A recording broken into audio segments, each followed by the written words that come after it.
Question में बोला जा रहा है two radioactive substances A and B have decay constants 5 lambda and lambda respectively.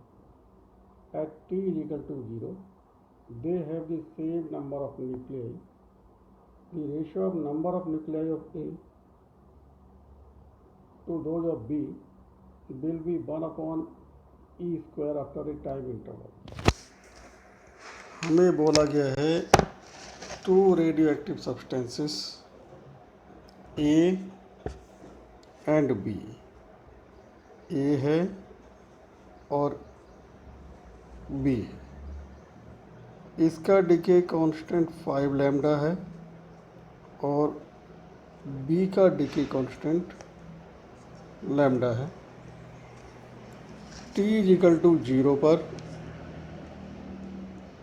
दोनों के पास इक्वल नंबर ऑफ न्यूक्लियाई हैं, N naught and N naught. आगे कह रहे हैं कि the ratio of number of nuclei of A to those of B will be 1 upon e square. यानी अगर मान लें टी टाइम पर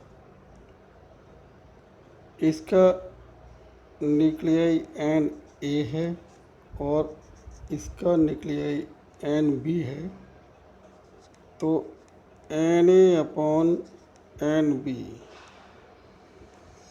हमें 1 अपॉन ई स्क्वायर गिवन है। तो हमें टी फाइंड आउट करना है। हम जानते हैं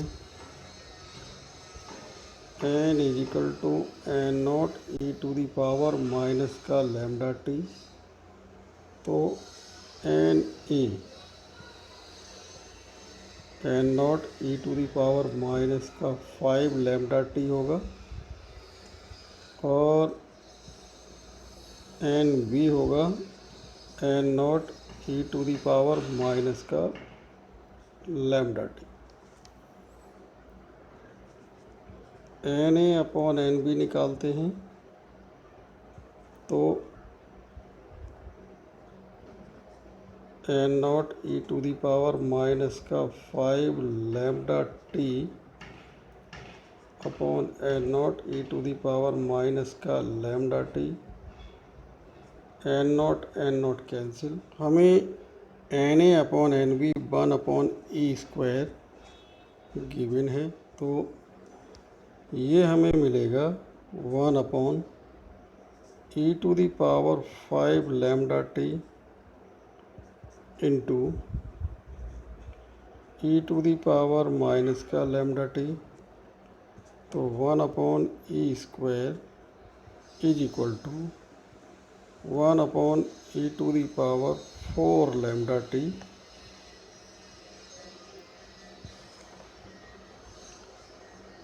हम इसे क्रॉस मल्टीप्लाई करके ऐसे भी लिख सकते हैं ई टू की power 4 lambda T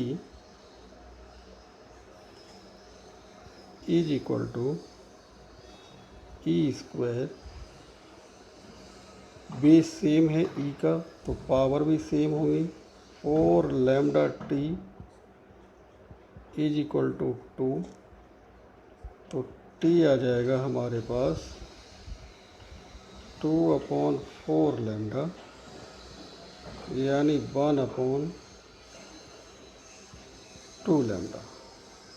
answer check करते हैं। हम देखते हैं ऑप्शन 1 इज करेक्ट।